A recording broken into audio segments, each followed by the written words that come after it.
Hi guys, my name is Darvanissa Mazwa Akfa, and today I will explain to you about the introduction of US foreign policy toward Russia-Ukraine conflict. So, the United States is one of the main actors in maintaining international security. Since the end of Second World War, the US has been active in forming military alliances such as NATO, sending peacekeeping troops, and playing an important role in global diplomacy. With its military power and political influence, the US is often the one who responds quickly to international crises, from arms conflict to human rights violation. Although not free from controversy, many countries still rely on America as a balancer of world power and protector of global stability. The Russia-Ukraine conflict began in 2014 when Russia unilaterally annexed the Crimea region, which was previously part of Ukraine, and this action immediately sparked international tension and was considered a violation of international law. And tension continued to escalate until they reached the peak of February 24, 2022, when Russia launched a full-scale military invasion of Ukraine. This invasion marked a beginning of open war, killing thousands and shaking global stability. And in this video, we will dive deeply into US foreign policy toward Russia-Ukraine conflict and analyze the steps taken, their impact, and also the challenge that is faced. Okay, hello guys, my name is Nisfatul Azizah and I will continue my friend's explanation. So first, after the Russia-Ukraine war start, the US foreign policy also changed a lot under the different presidents. So under the President Obama, the US took a strong position against Russia. His government gave military help to Ukraine and placed economic sanctions on Russia. This was to protect Ukraine's independence, especially after Russia took over Crimea in 2014. Next, during President Trump's time, the US changed its approach with his American First policy.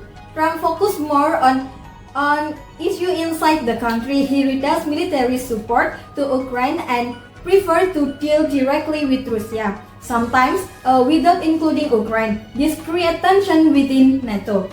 Then in 2022, when Russia launched a full-scale invasion, the US increased its support again.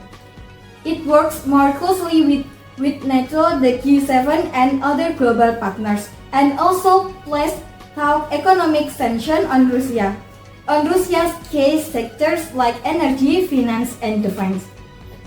So the US also gave Ukraine a lot of military and intelligence support, but in 2025, this support was paused due to internal policy issue in America.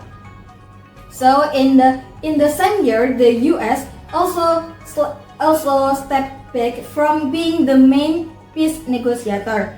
This show a decrease in its direct diplomatic role, though it still gives support through international alliances. Hi, my name is Aqeela, Cinta, Negara, and I will explain to you about impact policy of Russia-Ukraine conflict.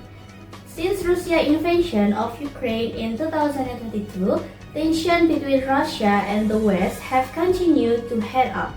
The United States has been the main actor, imposing massive sanctions on Moscow and sending military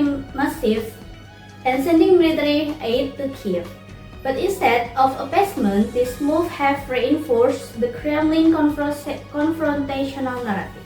On the other hand, the Western alliance also faltered in the Trump era. The United States' relations with NATO have been strained. Sharp criticism of old allies made coordination against Russia less cohesive.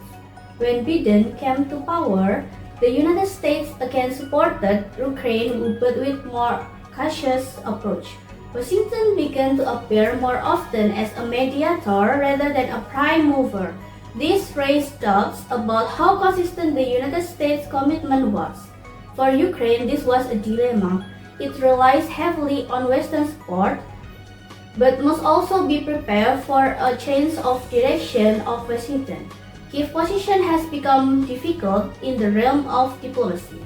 Because in the end, this conflict is not just about the battlefield, but also about the global direction, leadership, and strategy. And America is still the key to it all. Hello guys, my name is Fadiyah Qalbuniyah Balafıf. Now I will continue my friend discussion. It's about the global security implication from the US foreign policy towards the Russia and Ukraine war. The first, we will continue the discussion that is a new chapter in global tension. The Russia and Ukraine war has reignited geopolitical tension not seen since the Cold War. US involved precision, military aids, and diplomatic coordination has drawn sharp line between liberal democracy and also the authoritarian powers. This polarization doesn't just affect Europe, it's receiving global security dynamics, rising concern about the renewed arms race, cyber warfare, and also the proxy conflict in other regions.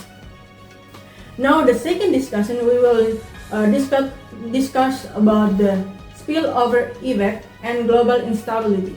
One of the biggest global risks is a spread of instability beyond Ukraine.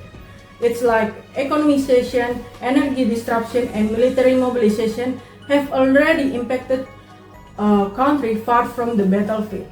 This conflict reminds us that local wars can have global consequences, like triggered food insecurity, disturbing supply chains, and fueling regional insecurity in areas like the Indo-Pacific, the Middle East, and also the Africa.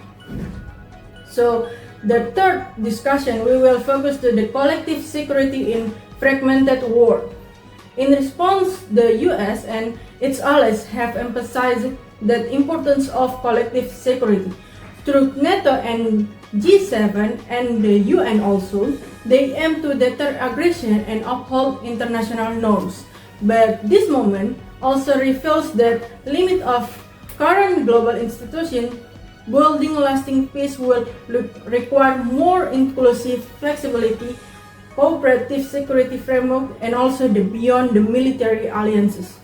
So we can conclude that the Russia and Ukraine war is not just about the two nations, not just for the Russia and Ukraine, but also its test for the entire global security system.